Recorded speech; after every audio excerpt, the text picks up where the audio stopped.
What's up guys, Charles, mXrevival, mXrevival.com. Welcome back to episode 2 of the Dirt Bike Magazine CR250 build. Today I get to tear into this engine. I've been chomping at the bit to do this since the second I got it out of the frame. Things are coming along very nicely here. I got the lapel mic as promised. Hopefully it's working right now. Got a brand new vapor blasting cabinet in today. I'm super pumped about that. We have one more dry blast cabinet on the way, as well as a big fancy compressor. So this place should be fully operational in a matter of days. Maybe the next week we'll be really turning out some good product in here. So thanks for joining me. Today we're gonna dig into this engine, see what's inside, see the condition of the cylinder, the transmission. Basically we're just gonna see what we're up against so that we can then get these cases blasted and prepped for Cerakote, also by Apex Coatings, and then start to reassemble this thing. Oh crap. I can actually see right now for the first time by looking at it that the case saver, or the metal bracket that goes in front of the chain, is completely tweaked sideways and bent. I hadn't noticed that before. Looks like the case survived, but we're gonna be looking for stuff like that. So thanks for joining me. Let's rip into this engine.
Oh man, so fun tearing these bikes apart. This one went down without a fight for the most part. I did find a few interesting things inside though. It looks like maybe a previous piston may have lost a skirt. There are a few dings and some damage inside of the left side case here. Something else that was pretty funky inside the engine was in the power valve. There is a linkage arm that the servo motor actuates in order to open and close the exhaust valve.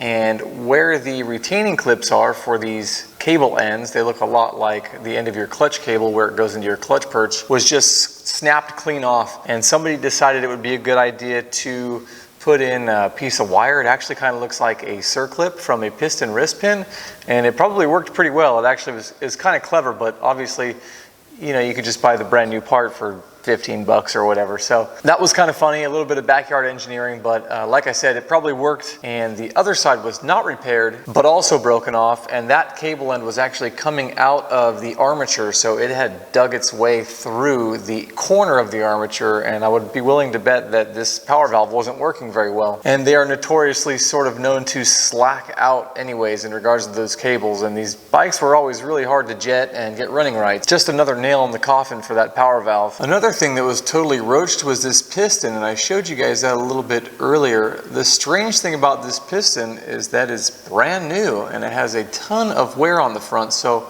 I haven't cracked into the cylinder yet to see what may have happened or if we got hung up on the exhaust port or maybe the power valve, but if you look underneath this piston, it's like perfect, and the sides are damn near perfect too, save for the obvious wear on the front. So not sure what happened there. Actually really impressed with this engine despite the condition of the bike, and especially compared to the CR500 we tore down earlier. That bike looked pristine on the outside but had some significant wear inside, whereas this one looked like absolute trash on the outside. And I actually was pleasantly surprised opening the covers to see the transmission looks really good.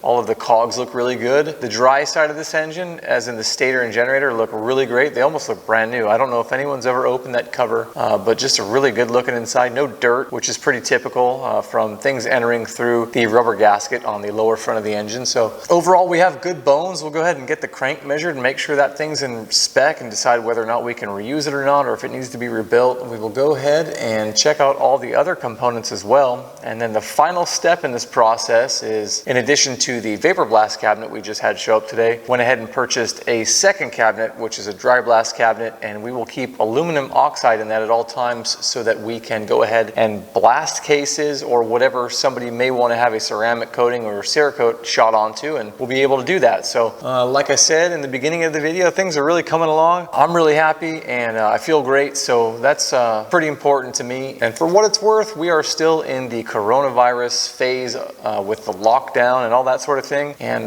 you know, we went ahead and built this shop. You know, there's no need to sit around and mope. And if you guys are feeling bored or you're feeling trapped, I just want you to know you can totally do something about that, and no one's going to come slap you in the head and help you. So you got to get out there, you got to do your thing. I hope everyone's happy and healthy and sneaking out for motos when they get a chance. I really appreciate you watching this video. If you guys need help with tools or anything to break down your own engines, I'll have some links in the description below. Things like the stator pooler and the case splitter, clutch holder tools, some of the various things that appeared in the video along the way. And there are really just a few very basic tools you need to split down just about any engine, 2 or 4 strokes. So go ahead and have a look at those if you're curious. If you enjoyed the video, I'd love it if you guys could give me a like. Consider subscribing. There will be many, many more moto videos to come. This is episode 2 of what's going to be a series of episodes for the Dirt Bike Magazine CR250. Still haven't locked in a project name, but you guys have shot out a couple of really good ones, so I appreciate that. Thanks again for watching. I'll see you guys very soon.